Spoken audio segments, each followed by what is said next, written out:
Hello bachcho, let's see the question. The question said that an 8 gram of ice at its melting point is added to the 130 centimeter cube of tea initially at 90 degrees Celsius in a well insulated container.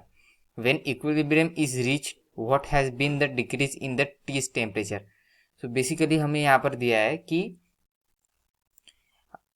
8 gram of ice अगर 90 degree Celsius में जो T और water है उसमें डाला जाए, सो जब equilibrium reached होगा सो टी का टेम्परेचर कितने से ड्रॉप होगा. So we have to calculate here what has been decrease in the tea's temperature. इस प्रॉब्लम का की कंसेप्ट क्या होगा? की concept equilibrium condition during heat transfer.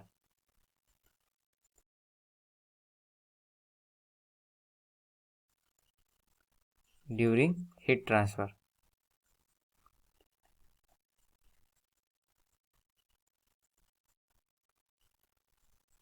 तो बेसिकली यहाँ पर क्या होता है कि जो टी है उसका टेम्परेचर ड्रॉप होगा, दैट इज उसकी एनर्जी होगी वो कम होगी.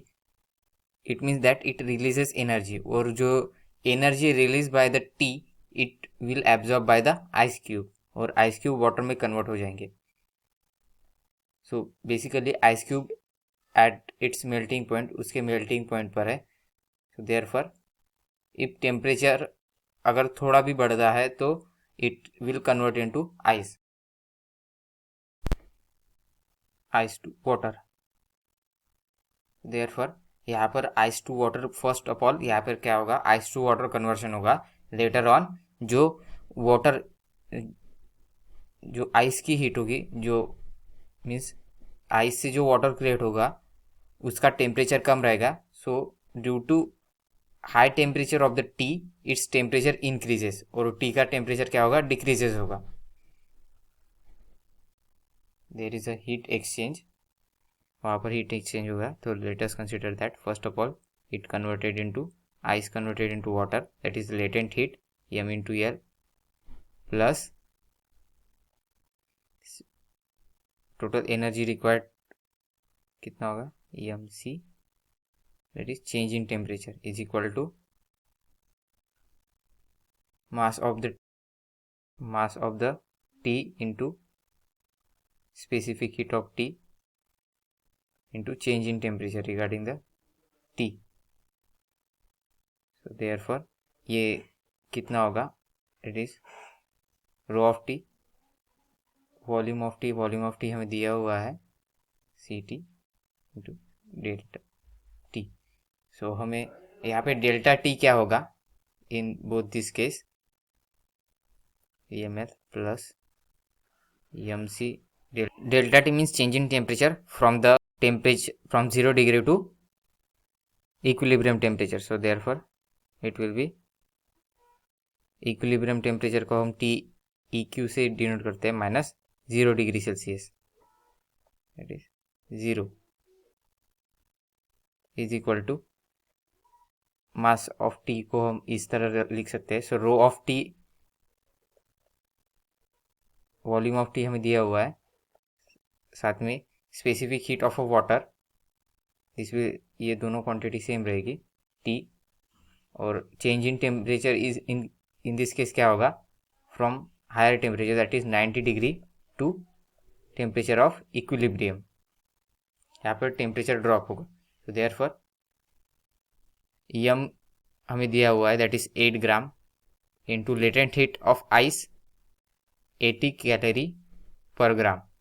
सो यहाँ पर तीन चीज़ें हमें पता होनी चाहिए, that is latent heat of ice is equal to 80 calorie per gram, specific heat of water is equal to 1 calorie per gram per degree Celsius. Therefore Ct और C दोनों क्या हो गए, सेम हो गए, that is equal to 1 calorie per gram, क्योंकि water जब ice water में कन्वर्ट हो जाएगा तब सेम ही स्पेसिफिक हीट रहेगी, because they both are the water. Therefore mass दिया है that is 8 gram into 80 plus mass 8 gram into this 1 T equilibrium is equal to rho of water, rho कितना होगा दैट इज 1 ग्राम पर centimetre cube into volume दिया है that is 130 centimetre cube into C T means 1 to 90 minus T equilibrium.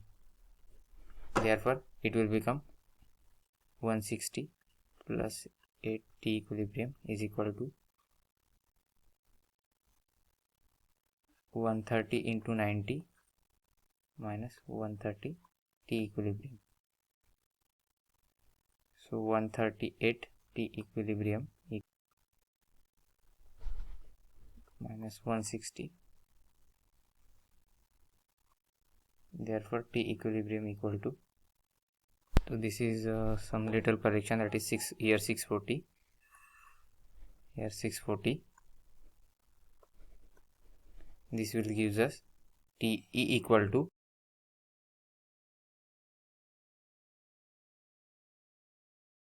11,060 upon 138. So T equilibrium equal to क्या होगा 80.14 degree Celsius. सो इतना temperature of equilibrium होगा। सो हमें यहाँ पर क्या कैलकुलेट करने के लिए कहा गया है कि what has been decrease in the temperature. So decrease in the temperature क्या होगा, decrease in the temperature, initial temperature था 90 degree. So 90 minus 80.40, this will become 9.86 degree Celsius. तो आशा करता हूँ आपको सॉल्यूशन समझ में आया होगा। Thank you.